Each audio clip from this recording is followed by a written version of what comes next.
Hello you guys, welcome back to another video. I hope that when you are viewing this video, life is finding you in a good place. Please subscribe to this channel if you've not already done so. Like the video, and please give me your feedback. I always welcome them. Let me start off by saying this. Condolences once again to Lip's family. And I thought about this video after watching a documentary where this woman and her husband lost their daughter, 21-year-old daughter. I mean, beautiful girl. They found fentanyl in her body. And so I decided to do this video because I've watched another guy talk about Lips, at one point being on drugs and his husband being a crackhead. And I never liked to hear Judge Mathis refer to people as crackheads. I just thought for a judge that was really tacky. I thought for a judge that was just rude. Although they have a problem, we all have a tendency of referring to them as crackheads. I mean, I'm guilty of it. I think all of us are guilty of it. But after watching that documentary, I am a whole lot more empathetic towards a person who's on drugs. And I say this because I got quite angry with my brother for a while. I have two brothers that is battling drug addiction right now. And I could remember the night that my mother called me just a few months ago, and I went over to her house like 2 o'clock in the morning. And I went over there, and my brother was just disoriented. He clearly wasn't in his right mind, but we ended up calling the EMS for him. Before they took him, I prayed for him. But then that prayer eventually turned into anger. It turned into anger because I'm like, why don't you get yourself together? Well, it's not that easy. Unfortunately, it's not that easy. I do believe at some point they have to make a decision, but it's not that easy. There are a lot of people out here who just didn't decide, I am going to try drugs one day. I'm going to be cool. I'm going to try it. There are some people who tried it because they want to get away from whatever painful life they've had. And they tried it, and that high made them feel okay. And they want it over and over again, and they became addicted to it. It's a wonder, and it's by the grace of God that I didn't turn to drugs from what I've experienced as a child, which is child molestation. It's by the grace of God my daughter didn't turn to drugs or became very promiscuous after what happened to her. And by the way, as I'm saying this, don't just assume your family members is okay to be with your children. Don't just assume that a child that's on the age with your child is okay to be around your children. You still have to monitor these kids.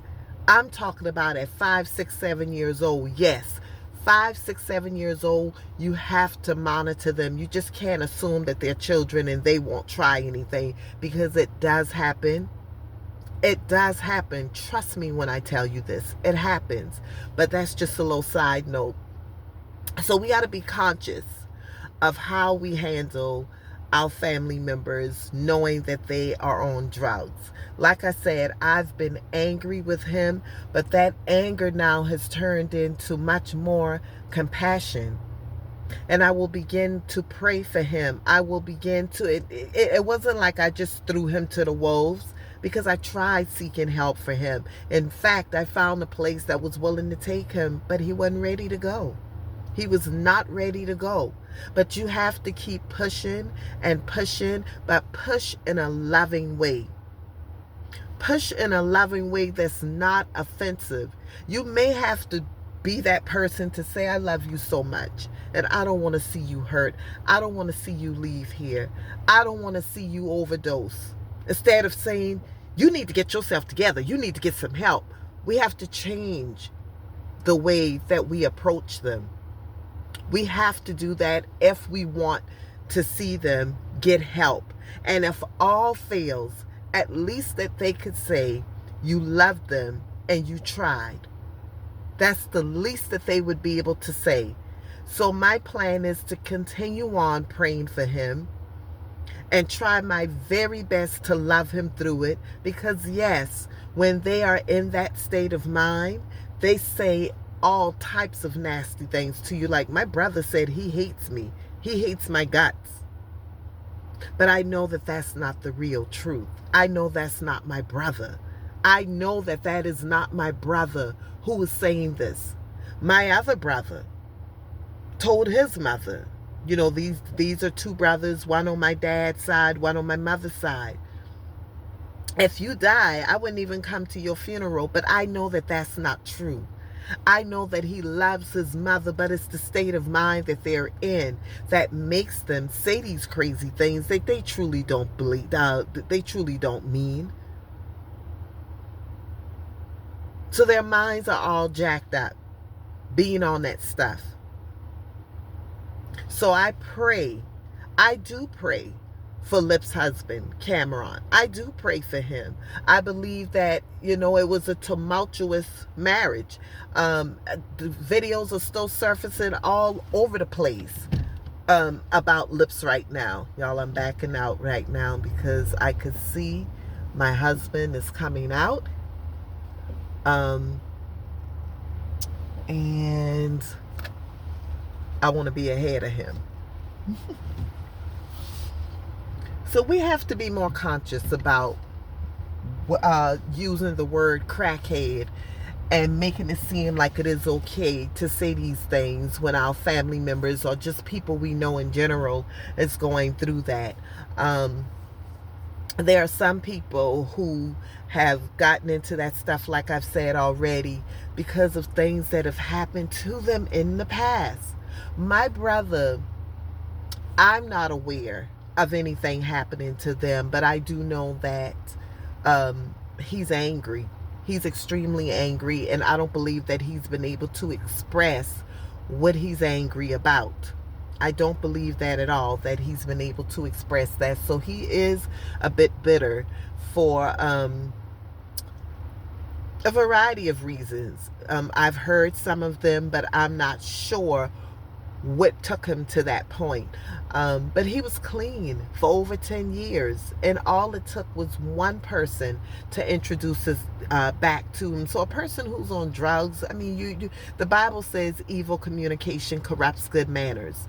So why would someone even introduce it to another individual? Well, that's the state of mind that they're in.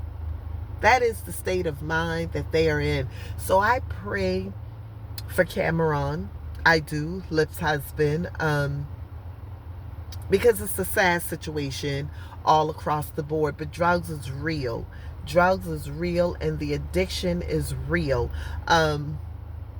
Right now, since I've gone into menopause, and I'm going to be candid with you all, when I went into menopause, I began to experience anxiety, something I've never experienced before, but I began to experience it. So they gave me a medication to keep me calm. But I try my very best to take it as less as possible, because I don't want to be subjected to something that I could potentially get addicted to. I'm not going to put myself in that situation. So I talk to myself every morning. Like, take a washing up this morning. I began to tell my mind, wait a minute, why are you anxious this morning? There's nothing going on in your life that should be having you anxious. So I began to tell my body, calm down. Calm down. And yes, we have that right to tell our body to calm down. And that's exactly what I did. But everyone is not there. Everyone is not there, but I know the Father and the God that I serve.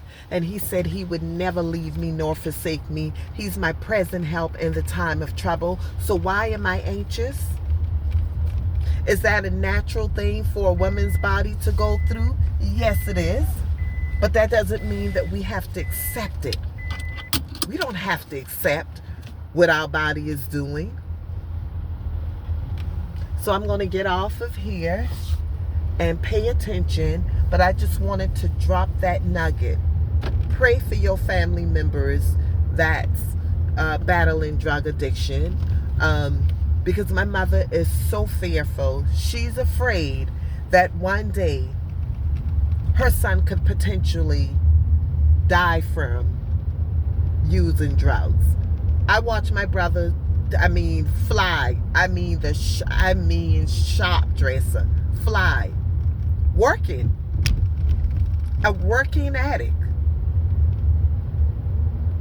So you just can't assume because they're out. Pay attention to the signs. And it may not be obvious, but when you hear someone say something, your child, your niece, your nephew, your brother, your sister, your parents, you don't know that they're on drugs. You don't know this now. But they say certain things and you just kind of shrug it off and you really don't pay any attention to it. Pay attention and start asking questions. I watched that documentary and there were a few things that their daughter would say, a few things that she would do that was out of the ordinary, but they just kind of shrugged it off. Don't do that. Pay attention. And I pray that my brother gets help. I pray that he's going to be okay, because they are lacing these things with fentanyl. They're lacing these drugs with all types of things. It may be Cameron today that's locked up, but it could be your family member the next time. It could be somebody in your family, and you wouldn't know what it's like until it hits and knocks on your door. You don't know. That's just like we didn't know what it was like for a family member to lose their child at the hands of gun violence. But I've experienced it 2 times with my first cousins losing their sons to gun violence. Just like the man said, he heard of fentanyl. He actually heard of a guy who he knew that died from fentanyl, but he was like, oh, that is just so sad. But never given any thought to it until his daughter passed. Now he said he could tell you everything about it. So that it doesn't affect you until it actually knocks at your door. So be careful. Let's be conscious of referring to people as crackheads, and try to pray for them. Try to pray for them. I know it is aggravating sometimes when you see them, and it's like, what? Especially a woman who's on drugs. You know, you don't know what in the world that woman has gone through in her life. You have absolutely no idea. None.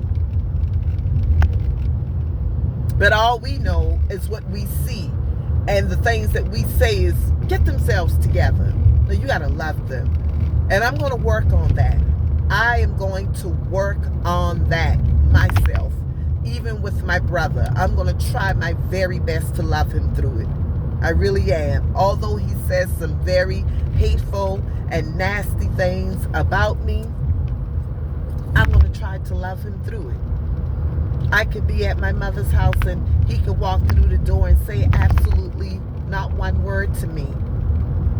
And it's because I'm challenging him to get it together. My brother and I used to be tight. You know, we would sit on the phone and he would show me what he's cooking for dinner on video, or I'll be sitting down eating my dinner and, video chatting with him.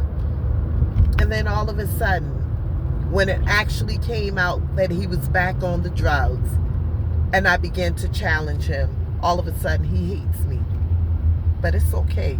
I'm going to love him through it. So you all have the most amazing time in your life whenever you're viewing this video. Please share it. Thanks once again to all of my new subscribers.